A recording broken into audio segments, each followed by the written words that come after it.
This is episode 2 of The Living Reminders with Mary and Blake. 2% doesn't sound like much. But 2% of the entire planet, of every person on it, that's more than the world's 10 largest cities combined. It's 140 million people. And like that, they were gone. All the way from Providence, Rhode Island, welcome to The Living Reminders with Mary and Blake. It's a podcast dedicated to the show The Leftovers on HBO. We're still here, and so are you. So let's talk about the pilot. Suddenly I'm hit. It's the darkness of the dawn, and your friends are gone. Hi everyone, I'm your host, Mary Larson. And I'm Blake, and I would love to go to a parade on We Don't Know What the Fuck Happened Day. Wouldn't you? Wouldn't that be awesome? She's just mean. That's all I can say. I don't really like her. What a bitch of a mayor. She's really not so nice. I'm not a big fan of her. Like, why are you shitting on the captain? I mean, the chief. He's a nice guy. And he's nice looking. Maybe that's why. She's jealous. She's wicked jelly. Maybe she's just, has a lot of angst. Who knows? But let's just jump into the show. Let's recap. And the way that Blake and I recap an episode is we call it, Let's Reheat The Leftovers. It's time to reheat the leftovers.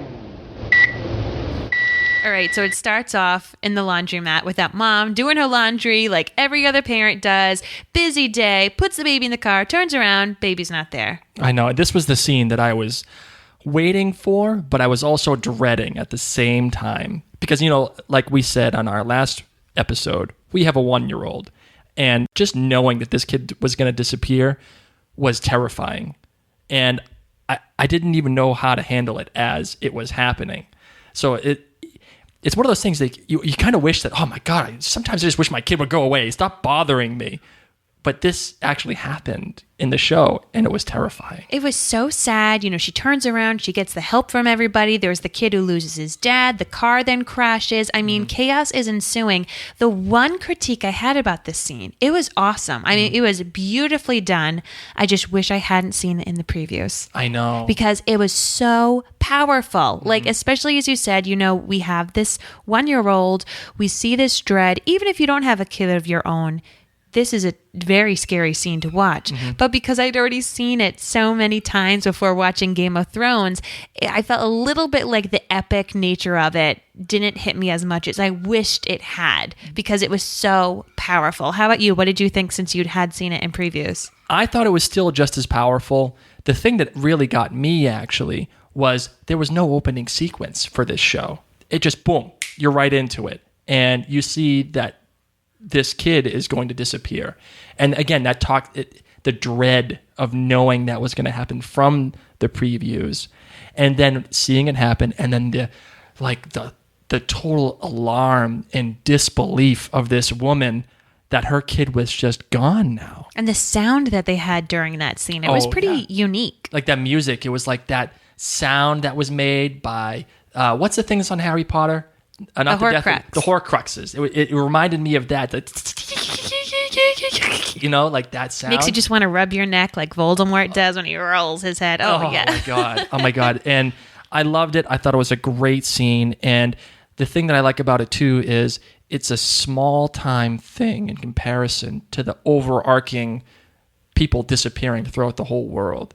But it really hit home with this idea of a mother and a baby. And I give props to Peter Berg, the director of this episode, too, how he handled it and how he panned from one end of the car to the next and again. And then all of a sudden, you see the moment of relief on the lady's face that the kid stopped crying. She's like, oh, thank God. Oh, my God, my goddamn kid stopped finally crying. She looked back and the kid's gone.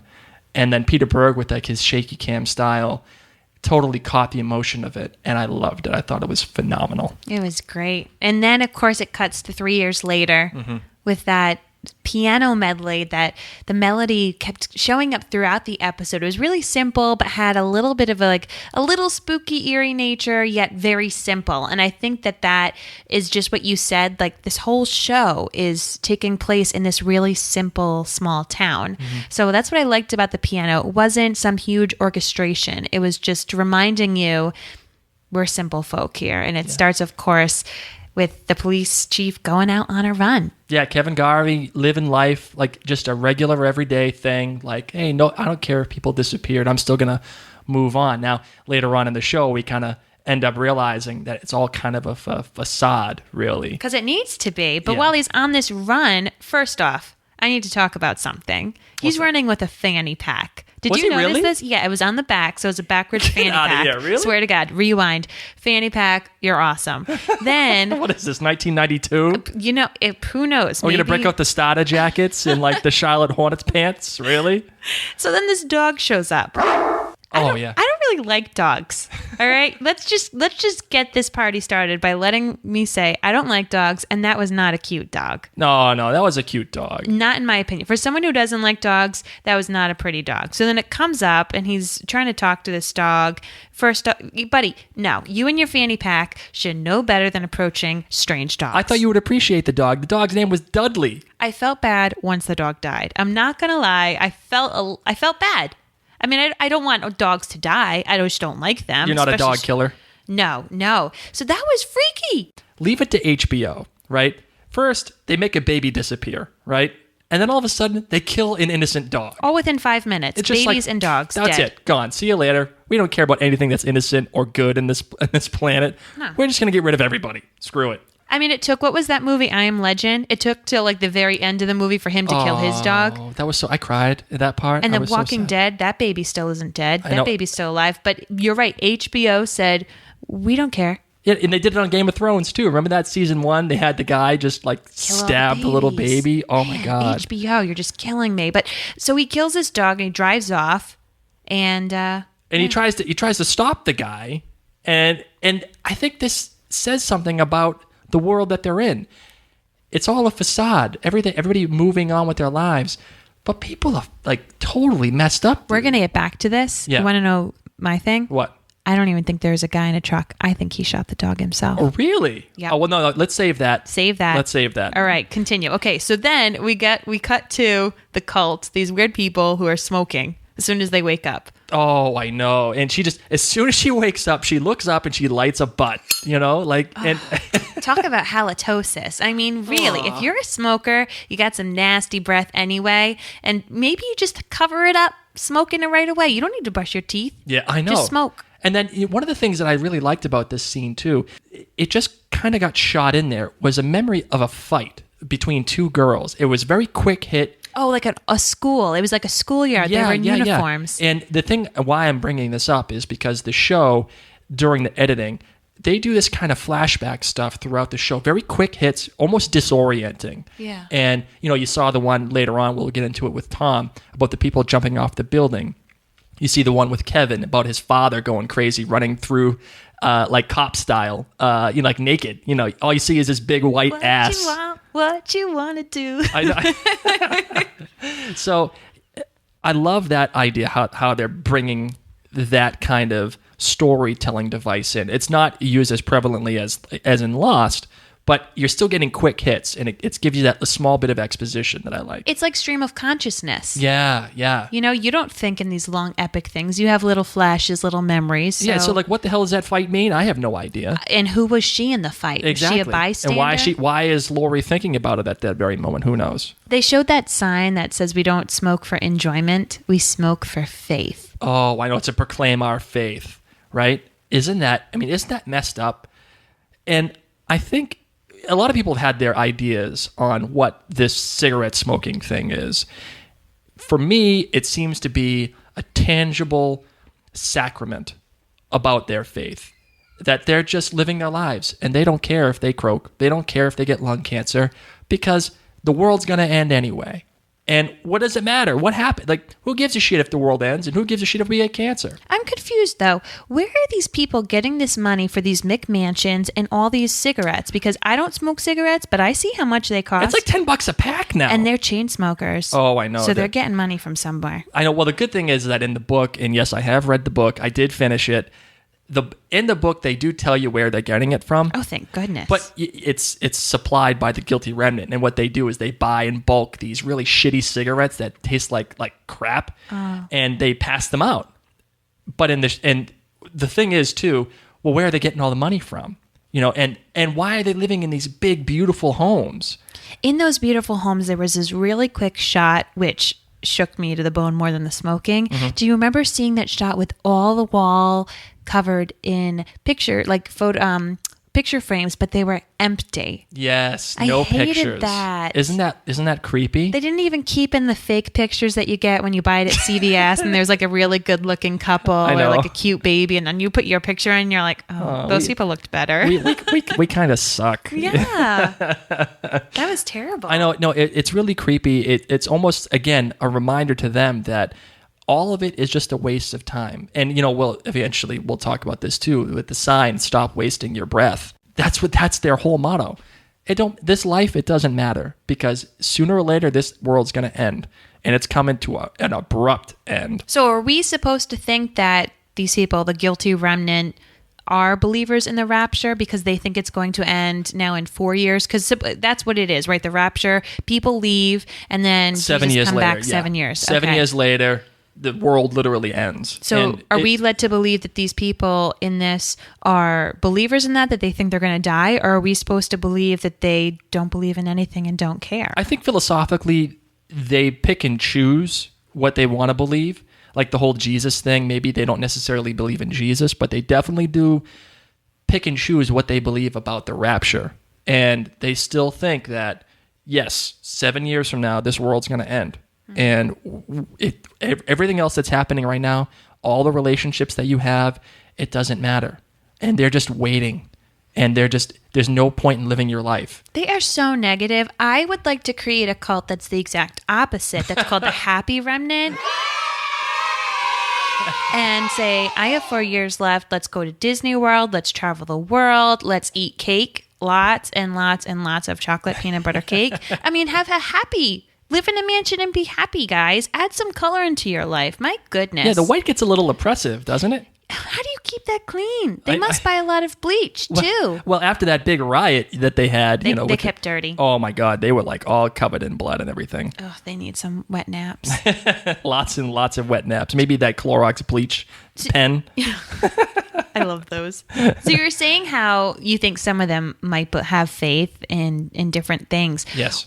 What about that scientist? Remember how they were saying there was, what was it, Congress that was interviewing different people? Oh, yeah. They were interviewing different religious leaders, and then they were interviewing the scientists. This is why, I mean, look, this show got rave reviews, and I know when you and I had talked about it, you said, I like this show, but I didn't love it.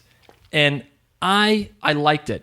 One of the great things that Lindelof and Perrotta chose to do was they used the TV and like the newscasts and everything as the device for the exposition for the whole show.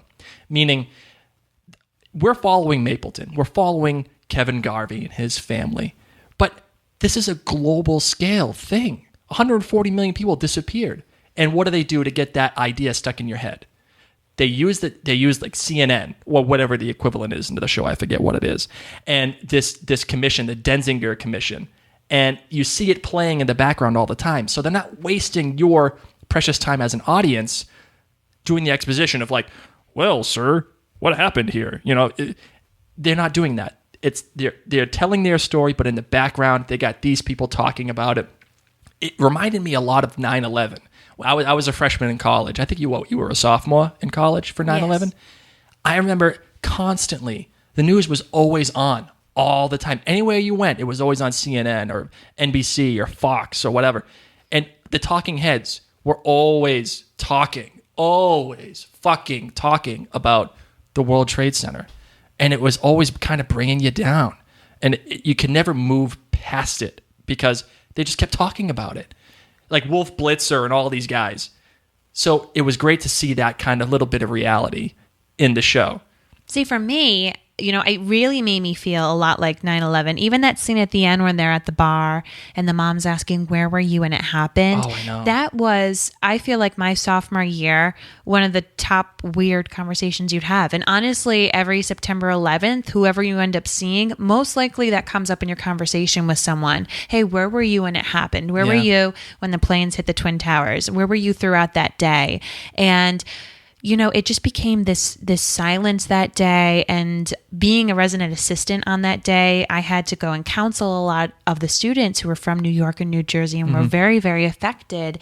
This show really reminded me a lot of so much about what it's been like in the aftershock of having a terrorist attack where so many people were wiped off the face of the planet pretty much instantly. Sure. It's interesting to know. I think actually this book was written somewhere around the anniversary, the 10-year anniversary maybe of September 11th. So I'd be interested to find out how much of that played into him coming up with this I could see it as a total allegory for 9/11. Yeah. And it's almost like when she asks, where were you? It's like that default question, kind of what you were saying, almost like it's important where you were. But it's not, it's just a conversation piece for people to talk about because their lives have been so changed. And we're talking about 9/11. Yeah, that was a big freaking deal. Like that, 5,000 people or 3,500 people died. But you could point to something. You could point to planes crashing in these buildings. You could point to these guys who were terrorists with a plan. Come in and kill. The difference you have in this show is that there's nothing you can point to. And 3 years later, they're still debating, and you have the scientists say, I'm fairly certain that God sat this one out. Oh, that's great, too. And I'm so happy for the writers making that choice. In effect, telling everybody that thought this show was about the Rapture, a giant F you. It was definitely Lindelof. A big fucking freedom rocket. To everybody that thought this show was about the Rapture. And they made it a point to do so. Yes. And I loved it. That was a great, great line. After all the time you've spent and all the money the U.S. government has spent on you, your answer is, I don't know. Oh, awesome. Awesome. Loved it. Next thing you know, Kevin has found Dudley's little what is it? I don't even know what these things are called. The dog collar? Oh, that's actually what there it you is. go. Dog collar keychain. Wow, what a hard day. To... What's that wall in Berlin? Oh God, that wall in Berlin. What's the name of that? So anyway, he goes. Was his house a mess before or after this? I'm getting all of these freaky things messed up. But he goes to the dog owner's house, and there's that deer standing in the yard. I know, and was the deer really there, or was he seeing the deer? Was it a stuffed deer? Was it a toy deer? Well, I mean, later on in the show, you end up figuring out that it was a real deer. I don't know. It looked kind of fake to me. No, well, at the time, yes, it did look fake, and that's why I think he did a double take on it. Like, whoa, what the hell is that? And then when he leaves, the deer isn't there. So I have no idea deer are pretty quick, So he goes to the lady that supposedly owned the dog. And she said, yeah, well, so what? That dog's been missing for 3 years. No, the weird thing was that I didn't like is how she said, her husband left and the dog's been gone. And didn't she allude to the fact that the dog's been weird? Or she doesn't care about the dog? Well, no, she doesn't care about the dog because it was her husband's dog. And as soon as the husband disappeared, he didn't come back. The dog took off. This is why I don't like dogs. All right?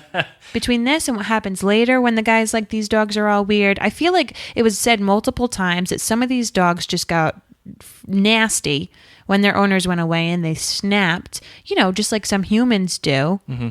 And I'm all set. I'm all set with these dogs. They freak me out. And what the thing I liked too about this was, Chief Garvey says, hey, I'm sorry for your loss. I found your dog. He's dead.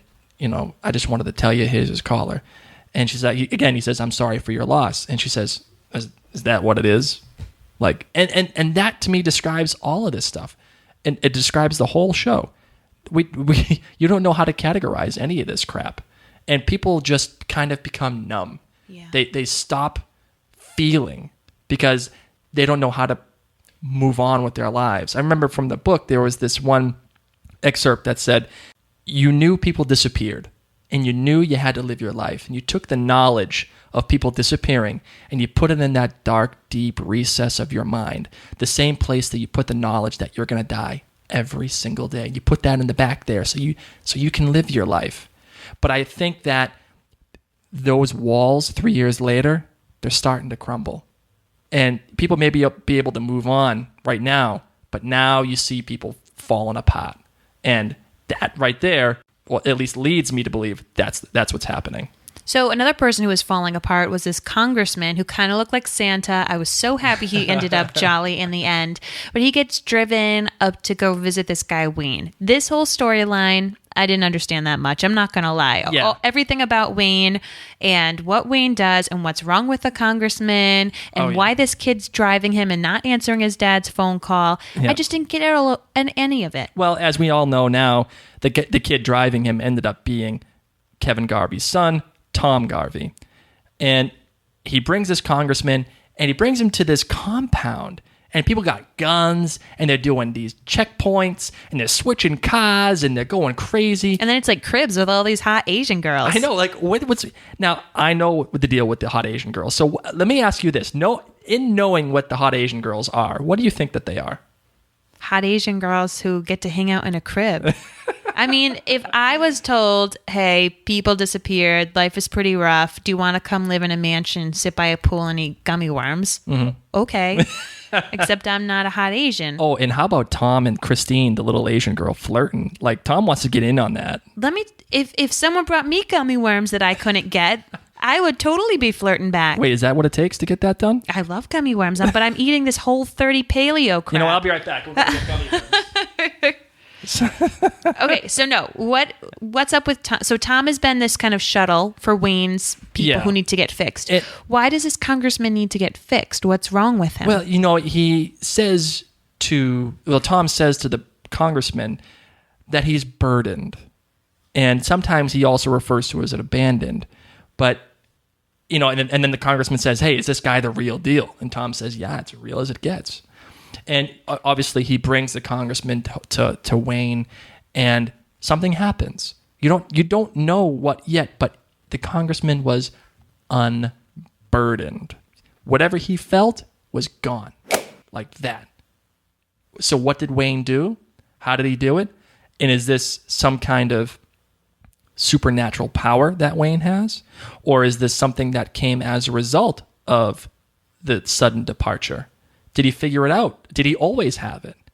So I'm picturing Wayne to be a fantastic masseuse. I'm not kidding. I would go in and let that man work on my back for a while, get out those knots. Yeah, you know what I'm talking about. All right, yeah. And no, let's calm down. No, I'm interested to find out. You're right. What does Wayne do? Is he a voodoo guy? Well, I'm just going to let this one play it. I'm not going to, obviously, I'm clearly not going to say anything. And he was very protective of Christine. So I'm interested to see what her power is. Yeah, she is very important. And I did read the books, and we're getting into spoiler territory here. So I want to promise to you, my darling wife, and to our listeners, I am going to avoid spoilers as best as I can from the book. And as a matter of fact, I kind of don't even want to talk about the book anymore. Specifically because even in the first episode, there have been so many changes. And they're all good changes, by the way. And I'm so happy that they're making it their own entity. So from now on, I want to refer to this show as its own entity. I'm not going to compare it to the book because it's pointless. There's no need in doing it. So with that said, it's apparent to me that Christine, the little Asian girl, is super important. And he's telling Tom that he's got to protect her. And he's also telling him, hey, stay the fuck away from her too, as well. And why? Why is she so important? What's the end game? Are all the little Asian girls important? Nope, she was. It's just her. The actress Annie Q, by the way, I was on Twitter the day of the pilot, and I was looking up different people who were talking about the show and using the hashtag and the grace period is over. That was the specific hashtag for it. And I at first didn't know that she was one of the actresses because she doesn't say it in her Twitter profile. Yeah. So I started to tweet with her. I was like, oh, you're excited about The Leftovers too? Have you read the book? And then I realized who she was, and I had to go back and delete my tweet because I felt like such an idiot. Because Dumbass alert. here I am asking probably one of the most important characters since Wayne says she's super important. I know. Here I am asking her if she's read the book. Goodness gracious. Who does that? I do. Put a muzzle on that girl. Oh, gosh. Put a muzzle on the mayor. That's who we need to put a muzzle on. Oh, my God. Okay. She's got some good wardrobe and some great hairstylists. Yeah, she does. But this bitch got to calm down. She's a little nasty. Oh, man. She's got some mean, nasty girl stuff going on. Why? Well, I guess if you're mayor and you're in charge of all these people, I can understand. But Kevin could be just as cranky, and he's not. And he has a tougher job. So, like, why do you think that they have such a bad relationship? Like, what about this? Is it just because Kevin is just so protective of the people that he doesn't want to deal with the mayor? The mayor wants this Heroes Day parade, whatever.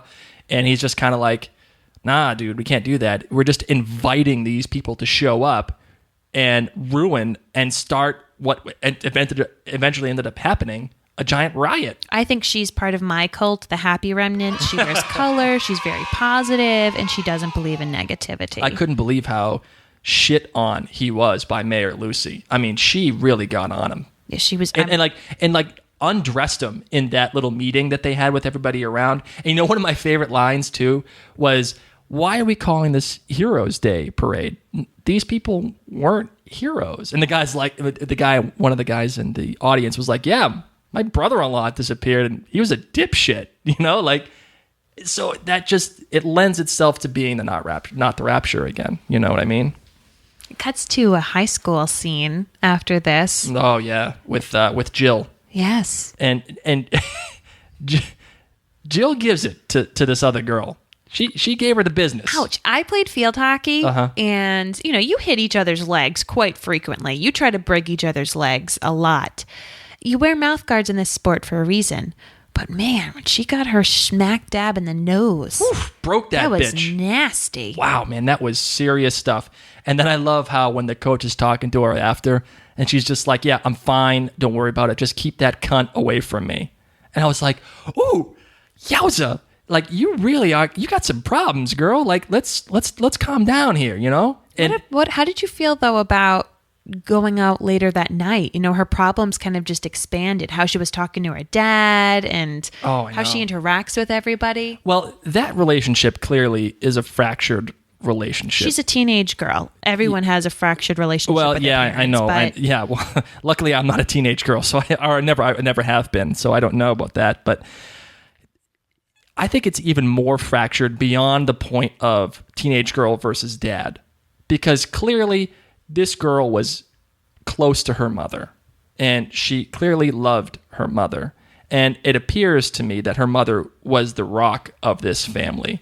And now Kevin, having problems, mental issues, seeing deer, and knowing that his dad, who was the former chief of police, knowing that he went crazy, he is trying his best to just keep it together, and he can't. And you see the way that she speaks to her dad, and he's like, "Can you just talk to me?" And she's like, "Yeah, this meatloaf is fucking outstanding." And instead of getting pissed off at dinner, he's just kind of like, well, "That's the nicest thing everyone's ever said about my cooking," you know? Like, so you can tell that it's more than just a father-daughter relationship, but it's fractured at the same time. I felt so bad for her at that party. I was a really goody two-shoe in high school, and I never went to a party like that. Yeah, time out. Because I never went to a party like that either, dude. That was really intense. Oh my God. I feel like I need to put a chastity belt on my son. Seriously. All right, first of all, who the hell has an app that spins and says things like fuck, choke, burn? Ouch. I know. And what the hell is that about? Who does that? And again, I think that lends itself to the status of what's happening with these people. Think about this. She was probably 17, I think, maybe 16, 17. So the sudden departure happened when she was 13 years old.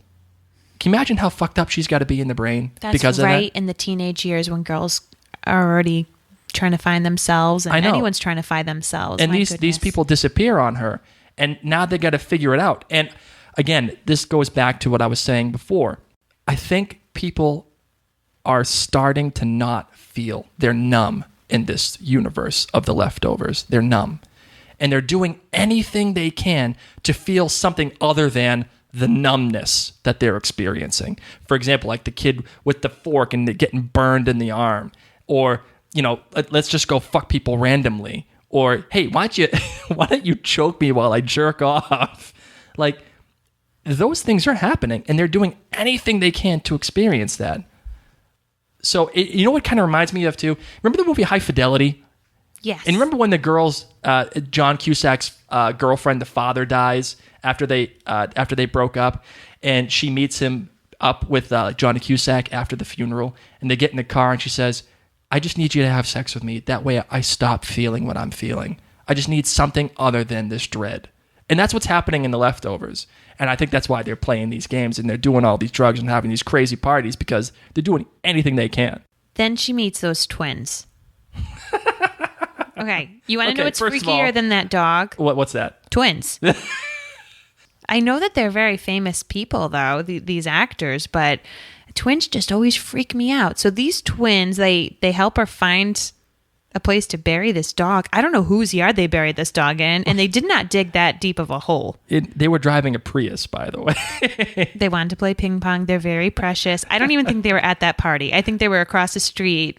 Yeah, I know. They were like, hey, guys, let me in. Come on now. And instead, they help her bury this dog. But they had a lot of insight when they were burying it. I feel like they said something about, we're all going to be dying. Yeah, they ended up talking about the dogs, about how after all these people disappeared, something in them just clicked or turned off. They went feral. They went totally like animalistic. They stopped being normal dogs. And one of the freaky twins is like, and that's just going to happen to us. It just hasn't happened yet. And again, it's going back to that. These people, the constructs they've created to get past this disappearance, they're falling apart. And you can see that in the very first episode. And talking about the deer, talking about the dogs, they really made it a point to say that things are changing. And when you see the deer, what do you think of when you see deer? You think of like freedom and prancing and frailty and delicacy and beauty. And that, to me, the allegory here is that was life prior to the sudden departure. I think of Snape's Patronus. How many Harry Potter references can we make in one episode of The Living Reminders? Let's count them. That's at least 3 or 4. The deer, the next scene was when the deer pretty much ruined that house.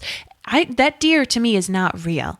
Deers don't know how to open doors. Okay, they're not velociraptors. They're not kids. How could it get its little hoof to open a door? I mean, granted, we saw that it was all kicked in. It was a mess, and it opened up cupboards, and he didn't really care that much. And when Kevin woke up, he had all these pills next to him, and he's also drinking all the time. One of which times I saw him drinking and driving, and I really hope that was root beer, because he needs to be setting a good example for this place. Well, he is the chief of police. You'd think he'd follow the law, for Christ's sake, right? Seriously, but he's having a little bit of an issue, and that's why I don't think this deer thing is real at all, because between all the pills that you saw, I think there were like 5 pill containers. Yeah, and that, again, that goes back to him being screwed up. Yeah. Like he's got problems. He's got bigger problems than we care to admit as an audience.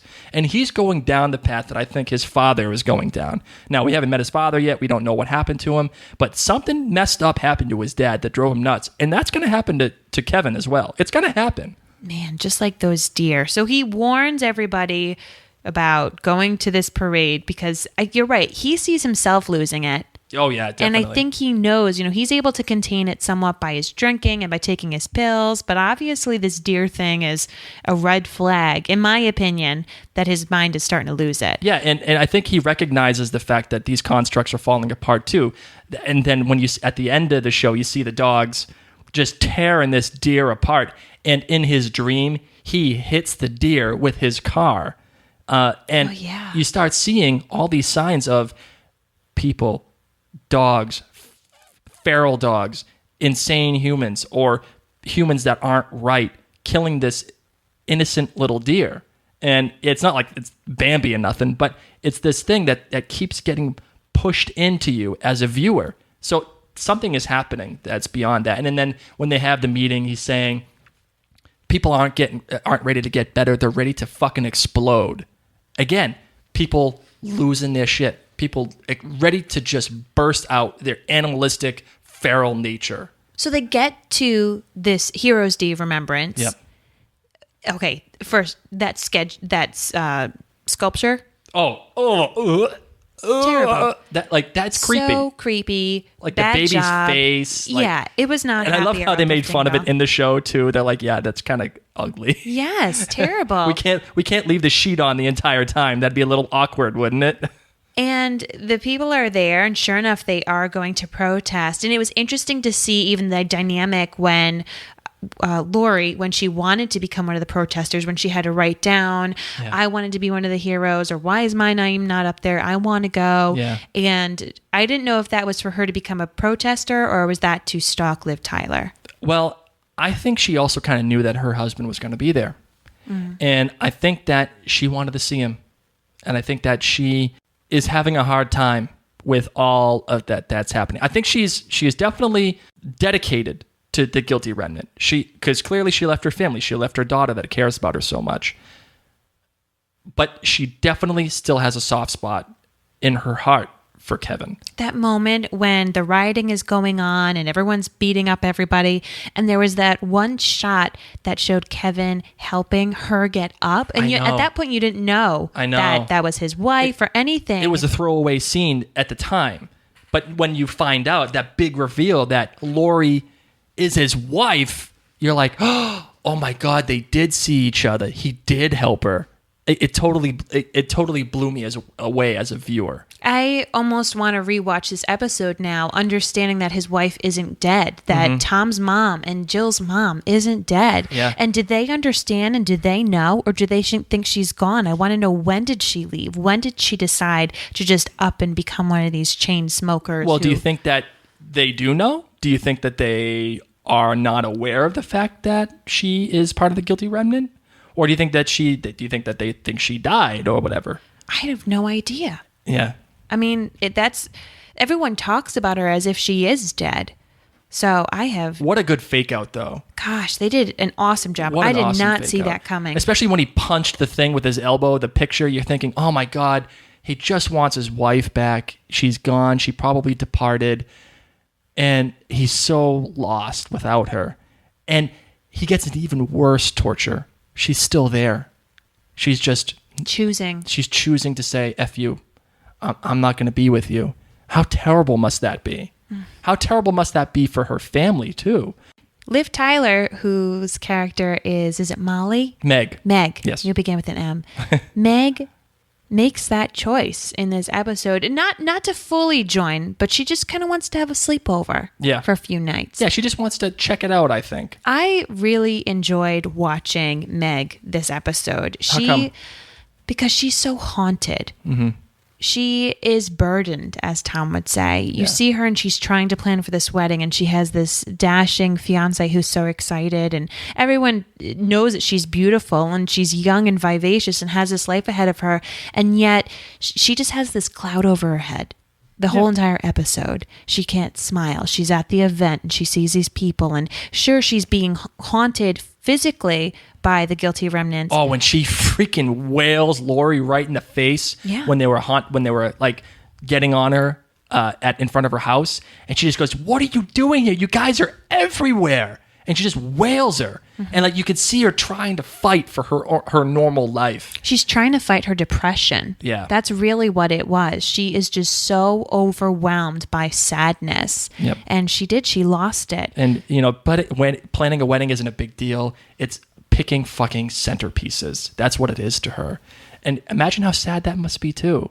And why is she so sad? Is it because someone she knew departed? Or is it just because she can't planning live a in wedding is stressful, so I understand, girlfriend. I know, it is not a walk in the park. Oh, man, planning, especially with all the family drama and shit.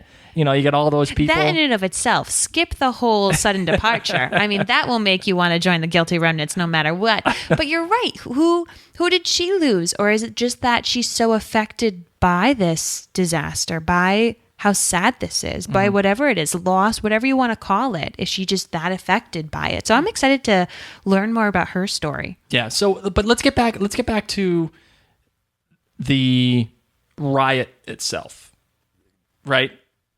First of all, I loved the juxtaposition of the chief at the parade, walking down and preparing for that. And then you see the Guilty Remnant, and then they're preparing to go raid this party. And you have Retrograde, our theme song, and the show's song that was part of the trailer playing as it was happening. And that's another thing I wanted to say too. I love the choices for the soundtrack throughout the whole show. Some of it was a little on the nose, but I thought it was very well placed, very well used, and it really hit the tension and the emotional aspect of the show home for everybody. I bet a lot of people wouldn't even notice the music playing. I think because you and I are so into music, we did, but that's when you want it to be just seamless, that it becomes the atmosphere for them. Yeah, and then despite the fact that Kevin had told Jill to not go to the parade, she still goes.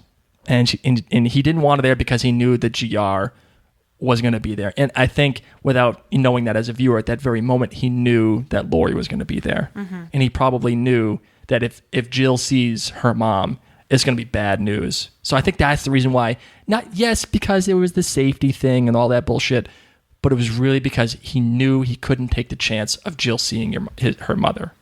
And then he goes and he finds her that night. I know. Oh my God. How brutal was that? He goes and gets drunk, just pounding beers left and right. Who knows what the guy was drinking, right? And he drives drunk to this place. Not on root beer. Definitely not on root beer. Just definitely not on root beer. And he wails this dude to try to get to his wife. And he has that big reveal. I just want to see my wife. Wait, what? Rewind that shit. I just want to see my wife. Yep, that just happened. And as a viewer, you're like, oh my God. And he's sitting there, tell me where she is. You know what? Don't even talk to me. Just point to me where she is.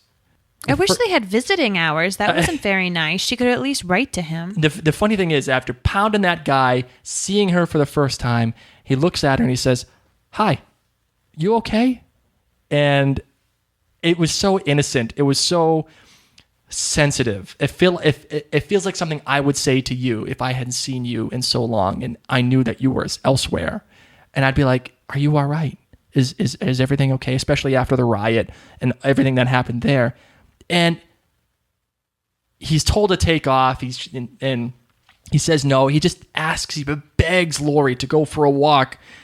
And she wants to so bad. She wants to talk to him. You could see it in her face. You could see the tears welling. And that's why I think, again, her construct that she had is falling apart. That nasty mother hen, she needs to take a step out. Oh my God, the stupid freaking sign that says you're not welcome here. He goes, yeah, thanks for underlining that for me, by the way. I get it. And he just pleads to Laurie again, please come home. Please come home. And she can't even take the idea of talking to him. And of course, that's when Meg shows up and she admits to the fact that she just wants to sleep there for a couple of days. But I want to get back to the riot part again. You see Matt, the Reverend Matt, going, this wasn't the Rapture. And he's telling all these people, this guy disappeared. He beat his children. And I'm so glad Eccleston's in this show because he's bringing a lot of gravitas to this role, even in this very little snippet. And obviously they're going to develop this character a little bit further. But I'm so happy that they brought him in. I'm so happy they plugged him in at that riot just to let you know that he's going to be there. We had some listener feedback regarding this episode. It's listener feedback time. Let's hear what you guys have to say. And Kelly Parker wants to know what's up with the chain smoking. Well done. I'm very intrigued. I cannot wait to see what unfolds. And she's guessing that Jill doesn't know that Laurie is still here. Yeah, Kelly, I think you might be right. It could be a possibility because Kevin can't allow Jill to knowingly see that her mother isn't there. Could you imagine as being a daughter, your mother just chose to leave you just because you feel like it? Jeffrey R. says on Facebook, according to an extra video on HBO, the people in the white are Guilty Remnants, who stand as living reminders of the disappearance of the people that are around them. They smoke outside at all times to show they don't care how much time we have left and that we could die at any moment. Jeffrey, you're right. But I also think that it's a little bit more than that. I think it's a tangible sacrifice. It's a tangible thing that they are just polluting their bodies because they don't give a shit anymore. That's just so gross. I'd eat cake. On Twitter, Ashley Gray said that she is most excited and most looking forward to being scared in this show. And that isn't an adjective I would have thought about right away, but Actually, I kind of like it. It is right, you know? Being scared. And Jess Reed, she tweets that the show is intense, shocking, and emotional. Plus, she's a huge fan of the book, so it's nice to see it on the screen. Yeah, Jess, I think you're right. It was definitely intense. It was very dour. You know, they did have some elements of comedy in there when they're talking about, you know, I get the Pope, but Gary fucking Busey? Really? And they're talking about all the different celebrities that left, like J-Lo and... Shaq. Shaq, you and know? the Pope. The Pope goes. So, you know, that was some well-needed levity. You know, that was great. About the book was great. I loved the book, but I can't wait until the show goes entirely on its own. So I think it's going to be a much better storytelling device. It's going to take the training wheels off. So we had the preview for what's coming up in the future of The Leftovers. I don't think it necessarily said next week. It was just like no, it was just like, The Leftovers. Yeah, coming up. And, you know, you see some really shady shit going on, you know, especially with Tom and the guns and dealing with Holy Wayne and the little Asian girls and what's happening there. And then you start to see how Kevin is starting to fall apart a little bit. And you see a little bit more of a pronounced Reverend Matt, too, as well. And I'm also looking forward to it, seeing what happens with Meg and the Guilty Remnant. What's going to happen with her? How is she going to deal it? Is she going to join? Or is she there to just get information? Because, you know, she did sit there and she was like, you guys are everywhere. She clearly hated the Guilty Remnant. Is that her just being in denial? Or is she trying to get information out of them somehow? So what's going to happen with Meg, you know? And then how are all these people going to be intertwined? Is Tom going to come back to his dad? Is Jill going to go with her mom if she finds out? All these things are happening. And how does Holy Wayne play into this? How does the politics play into this? Is all these things going to come back together again? So it's going to be good. We're going to find out. And I wish I had a little bit more analysis for you. But unfortunately, the preview didn't tell us a whole lot. It was just a bunch of random stuff. You guys seen it. You already know. It's time for the sudden theory of the week. All right, Marvin, what do you got? What's your sudden theory of the week? My name is Mary. I know, sorry. That's my little nickname for Mary, for those of you who don't know that. Because I'm always hungry. So he calls me Stavin Marvin. My theory of the week. Kevin has killed the dog. And that Kevin killed more dogs. And that the deer isn't really there. And there is no guy driving a truck. That he did it all himself. Yeah, that's his Dr. Jekyll. Wow, that's a very good one. Maybe that's him being fractured. Yes. And so I think that persona of the guy driving in the unmarked truck is actually when Kevin snaps and can't remember things. Wow, that is an excellent. And I did not know about this theory in advance, by the way. So and you know what? That would tell you why they couldn't find the truck, number one. Mm-hmm. And then number two, they couldn't find the plates.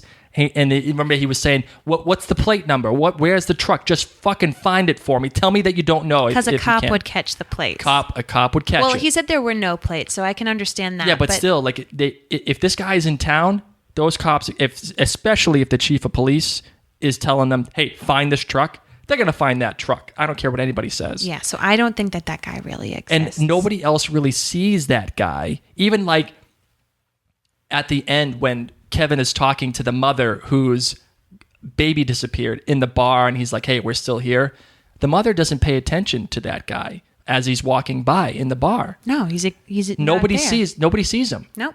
Shit, I think you're right about this. I'm onto something. You are definitely onto something about this. I know I am. Wow. So he shot that dog himself in the beginning, and I don't know if there was shooting dogs at the end, if that was just all a dream, but I don't think that guy exists. I think it's Kevin. I need to rewatch it, but it almost looked like those dogs were all the same breed or all the same dog. Yeah, they look close to it at least. To me, I was like, this is just, the dog is this feral, nasty, scary thing that, has gone off from his masters, and this deer was something special and precious that he was trying to save that is now getting eaten by that. Like, I don't even think dogs were killed at the end. I think that was all just a dream, all a weird thing that was going on. But I think he shot the dog in the beginning. Yeah, and I love how at the end the guy says, Kevin says to him, am I awake? And he says, you are now. And that's his Dr. Jekyll. And Mr. that's his Hyde. Dr. Jekyll talking. Oh, shit. Yep. Wow, you are so That's smart. my theory. Dude. Wow. Oh, one other thing I want to mention, too. I loved how they brought the woman back that lost the baby at the end of the episode. It was an awesome, it was very poetic. You start the episode off with her, and you finish the episode off with her. And it was great to see Kevin interacting with her and having that importance. Oh, one other thing, too. I'm sorry. I know I have to get to my theory, but these things just keep popping into my head. She asks him, where were you? And he says, yeah, I was cleaning out the gutters. Liar. You were having sex. Guy was lying as fucking high as shit. What? Wait, yeah, I know, sorry. He was lying. He was having sex. Who was he having sex with? Who the hell was he having sex with? Was it his wife? I don't know. It looked like a brunette to me. Was she part of the Guilty Remnant? Oh, well, no, she couldn't have been. No, not when it happened. But why is he lying about it? Well, I mean, you're not going to tell some girl in a bar I was having sex when it was happening. Yeah, I know, but why make a point? Like, okay, if he's having sex with his wife, whatever, who cares, right? He's having sex with his wife. But why make a point as a show to show that he was having sex with somebody? And very purposely, by the way, not showing that person's face. Because he was cheating. And what does that say about Kevin? And maybe that's why he feels so guilty about the wife. Because he knows... Maybe that's why she went to the Guilty Remnant. Oh, yeah. I would have. Maybe she found out. I'm done with you. Bitch, I ain't talking to you no more. You're a cheater. Mm-hmm. All right, my theory of the week. The biggest thing I took from this show so far, this is going to be an overarching theory. The biggest thing I took from the show so far was the relationship between Laurie and Kevin. They tried so desperately to talk. They need to learn sign language. I know. And you can see that her foundation's weak. You can totally see that she really feels bad that she left Kevin.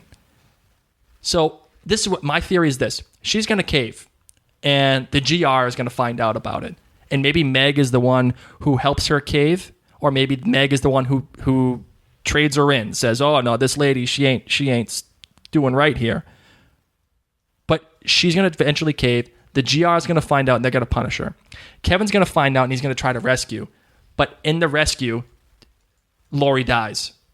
And this sets up the rest of the conflict between the Guilty Remnant and Mapleton. Oh my, you just threw out a crazy long theory. So you think that Kevin and Laurie miss each other so much. Kevin's going to try to rescue her. She's going to give up, and she's going to want to go back. And she's going to say, okay, screw this. I should be back with my husband. Because you could see it. You could see it as they were talking. Well, as he was talking to her, begging to go for a walk. And she just wanted to so bad. She was right about to. And then the lady popped in with the "Go, you don't belong here" sign that's underlined. Mother hen, yeah. The mother hen shows up, and somehow, some way, Laurie dies. Kevin finds out, and it sets up the conflict between because eventually, somehow, some way, you can't just keep having the GR show up and not talk. I mean, it's fine for the first few episodes, but you got to give them a conflict. Something has to happen to force them in the town of Mapleton to be at odds with each other. Ugh. More than what they are already. And I think that's what's going to happen. There's going to be a serious hunt down here. That's my theory, and that's my guarantee. I love it. Please hang up and try again. Blake and I gave you guys our theories of the week. We really want to hear about your theories, what you think is going to be happening. So we would love to hear from you. You can find us on Twitter. Our Twitter handle is Living Reminders. And that's the same name for Facebook. So you can either search us in Facebook, The Living Reminders, or if you just go to facebook.com/Living Reminders, you can find us. And our website is thelivingreminders.com. And one of the cool things we have going here too is you can get us on the Living Reminders hotline. So, what's a hotline? Oh, it's the hotline, baby. No, you can call in to a Google voicemail account for us. It's going to ring, but it's going to go straight to voicemail. We're not going to answer to be like, hey, what's up? It's going to go straight to voicemail, and you can leave your theories. You can leave some love for Mary and I. You can leave your ideas, your reactions. You can even leave some hate for Mary and I if you really like. That's okay too. And just call, and the more you guys are able to get in touch with us, and the more you're able to do these voice messages or whatever, or Facebook or Twitter, the better our show is going to be. And the easy way to call us, if you just go to our website, thelivingreminders.com, there's a button right there for you to push. So you can call, honestly, right from your computer. It'll just use the microphone there. Yep. The number is also there if your computer does not have a microphone. For our purposes right now, the number is 503-454-6730. Last but certainly not least, if you're listening to this on iTunes, we would love it if you could rate and review us. As you know, the Leftovers show is really going to start taking off, and we want more fans of the show to learn about this podcast. So it would be great if you could go to iTunes, leave us a review, let us know what you like or don't like about the show. But remember, if you like this so far and you want more friends to be on the Leftovers discussion, review it, give it 5 stars, let us know what you like about it, and more fans will become part of this conversation. We just can't wait. We are already so excited about this show, so excited to enjoy it with you. I'm sure we missed a ton. I'm sure there was things that we either messed up or we didn't talk about. So if you want to get in touch with us about those things, please do so, because we are clearly not perfect. Thank you all so much for listening to The Living Reminders. I'm Mary. And I'm Blake. And we'll talk to you guys next week.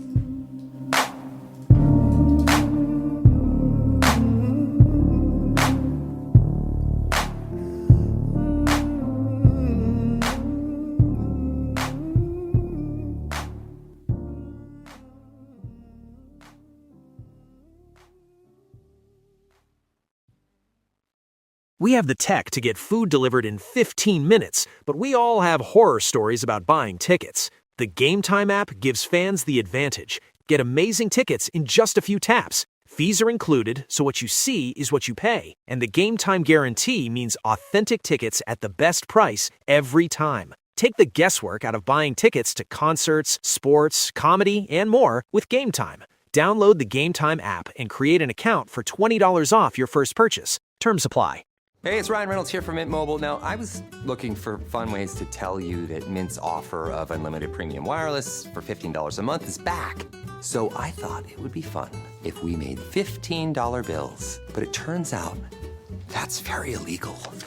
So there goes my big idea for the commercial. Give it a try at mintmobile.com/switch. Upfront payment of $45 for 3 months, $90 for 6 months, or $180 for 12-month plan required. $15 per month equivalent. Taxes and fees extra. Initial plan term only. Greater than 50 gigabytes may slow when network is busy. See terms.